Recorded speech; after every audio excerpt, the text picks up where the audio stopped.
కర్నూలు జిల్లా దేవరగట్టు బన్నీ ఉత్సవానికి అరుదైన గౌరవం దక్కింది. ఆచార సంప్రదాయాలకు అద్దం పడుతూ కర్రల సమరంగా పేరొందిన ఈ బన్నీ సంబరాలకు రాష్ట్ర ప్రభుత్వం ప్రత్యేక గుర్తింపు ఇచ్చింది. 10వ తరగతి తెలుగు పాఠ్యపుస్తకంలో ఈ ఉత్సవానికి చోటు కల్పించి భావితరాలకు తెలియజేసే ప్రయత్నం చేసింది.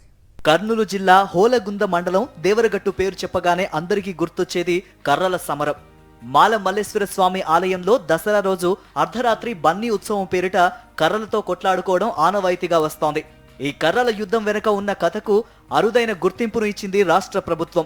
2024-25 విద్యా సంవత్సరానికి గాను ఏపీ ప్రభుత్వం ప్రచురించిన 10వ తరగతి పాఠ్య పుస్తకాల్లో బన్నీ ఉత్సవానికి చోటు దక్కింది. 10వ తరగతి తెలుగు పుస్తకంలో బన్నీ ఉత్సవాన్ని ఓ పాఠంగా చేర్చారు. ఎన్నో ఏళ్లుగా జరుగుతున్న ఈ బన్నీ ఉత్సవం వెనుక ఓ కథ ఉందని చరిత్రకారులు పెద్దలు చెప్తూ ఉంటారు. దేవరగట్టు అడవుల్లోని కొండల్లో ఋషుల తపస్సుకు మన్యాసురుడు, మల్లాసురులనే రాక్షసులు భంగం కలిగించేవారు. వారి ఆగడాలు అరికట్టాలని తొలుత బ్రహ్మదేవుడు, ఆ తర్వాత విష్ణువు, అనంతరం శివుడు దగ్గరకు వెళ్లారట. దీంతో మన్యాసురుడు, మల్లాసురులను సంహరించేందుకు శివుడు పూనుకోగా వారు ఆయన్ను శరణు వేడారట. అలాగే ఇక్కడే కొండపై వెలసి తమను అనుగ్రహించాలని కోరడంతో శివుడు కూర్మ అవతారంలో ఓ బండరాయికి మూల విరాట్టుగా అవతరించారని చెబుతూ ఉంటారు.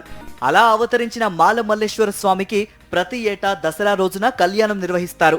రాత్రి 12 గంటల సమయంలో కళ్యాణం తంతు పూర్తి కాగానే ఉత్సవ విగ్రహాలతో నెరినికి తాండా, కొత్తపేట గ్రామాల భక్తులు జైత్రయాత్రగా బయలుదేరతారు.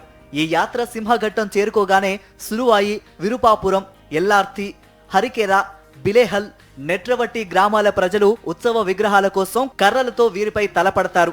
దీంతో 2 వర్గాల మధ్య కర్రల సమరం జరుగుతుంది. ఆ తర్వాతి రోజున ఆలయంలో భవిష్యవాణి కార్యక్రమం నిర్వహిస్తారు. ప్రతి ఏటా జరిగే ఈ తంతే బన్నీ ఉత్సవంగా ప్రసిద్ధి చెందింది. అయితే ఇప్పుడు ఈ బన్నీ ఉత్సవం పాఠంగా చేరటం పట్ల స్థానికులు హర్షం వ్యక్తం చేస్తున్నారు. బన్నీ ఉత్సవం ప్రత్యేకత, సాంప్రదాయాల గురించి భావి తరాలకి కూడా తెలుస్తుందని ఆనందం వ్యక్తం చేస్తున్నారు.